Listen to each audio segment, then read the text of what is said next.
বন্ধুরা ভেবে দেখুন তো, এমন এমন মেশিন যেগুলো দুনিয়াতে রাজত্ব করে আসছে বহু বছর ধরে। এগুলি যেমনই দানবাকৃতির তেমনই অনেক শক্তিশালী। কখনো কখনো বড় বিল্ডিং উঠিয়ে নিয়ে চলে যাচ্ছে, কখনো রকেট উঠিয়ে নিয়ে চলে যাচ্ছে, কখনো অনেক ভারী ভারী জিনিস নিজের বডিতে উঠিয়ে নিয়ে যাচ্ছে, যেন কিছুই নয় এটা। এই চুপচাপ মেশিনগুলো এতই শক্তিশালী যে আপনার কল্পনার বাইরে।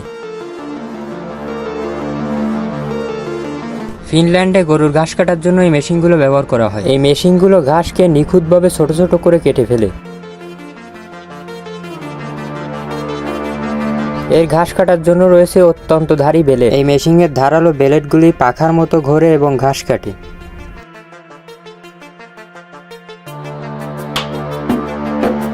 এই দানবাকৃতির মেশিনগুলোকে ব্যবহার করা হয় সাধারণত শিল্প এলাকায়। অনেক বড় বড় কংক্রিট, যেমন কোনো বিশাল মেশিনের পার্ট বা তেলের ড্রাম বা কোনো বিশাল জিনিস এক স্থান থেকে অন্য স্থানে নেওয়ার জন্য। এই বিশাল দেখতে মেশিনগুলো আসলে একটি গাড়ির অংশ। এই গাড়ির অংশটির প্রায় 10 থেকে 50টি চাকা হয়ে থাকে। আর এটাকে আপনি সাধারণত রাস্তাঘাটে চলতে দেখবেন না, কারণ বড় বড় নির্মাণ কাজ ও শিল্প স্থানে এইগুলো ব্যবহার করা হয়ে থাকে।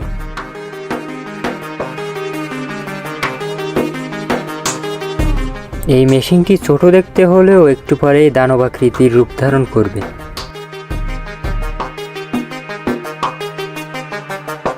বাইরের দেশে আলু চাষের জন্য এই মেশিনটিকে ব্যবহার করা হয়। এই মেশিনটির সামনে লাগানো রয়েছে অনেকগুলো মোটরের মতো ঘোরা রড, যে রডগুলো আলুকে উপরে তুলতে সাহায্য করে।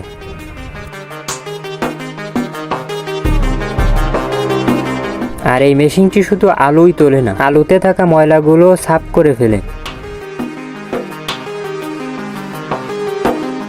এই মেশিনটিকে এমনভাবে তৈরি করা হয়েছে যেন যে কোনো পরিস্থিতিতে কাজ করা যায়। অল্প সময়ের ভিতর অনেক কাজ করে কৃষককে অনেক লাভবান করে এই মেশিনগুলো।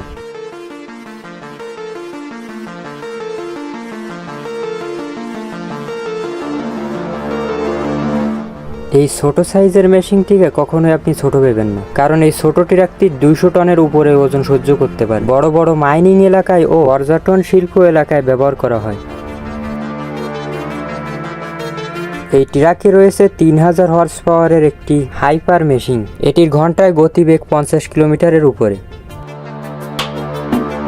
সাধারণ ট্রাকের ড্রাইভার হয়ে যদি আপনি এই ধরনের মেশিন চালাতে চান, তাহলে আপনাকে চালাতে দেওয়া হবে না, কারণ এই মেশিন চালানোর জন্য আলাদাভাবে 3 মাসের ট্রেনিং দেওয়া হয়। আর এর কারণ হলো একটি ভুলের জন্য কোটি কোটি টাকার সম্পদের ক্ষতি হতে পারে। এর জন্য নাসা এই মেশিনটিকে তৈরি করেছে 169 কোটি টাকা দিয়ে। 3300 টনের এই মেশিনটি রকেট বহন করার জন্য তৈরি করা হয়েছে।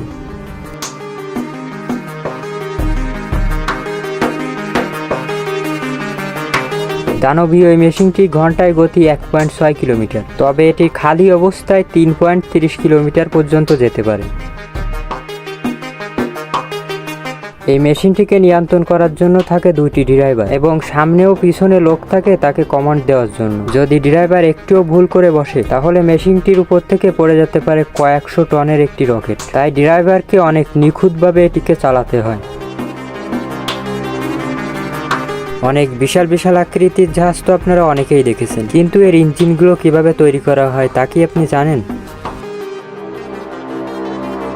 ইঞ্জিনিয়াররা মাসের পর মাস নিখুঁতভাবে কাজ করে তারপর এই ধরনের মেশিন তৈরি করতে পারে। আর এই মেশিনগুলো কোনো ছোট মেশিন নয়, এই মেশিনগুলোর উচ্চতা প্রায় 4 তলা বিল্ডিং এর সমান হয়ে থাকে।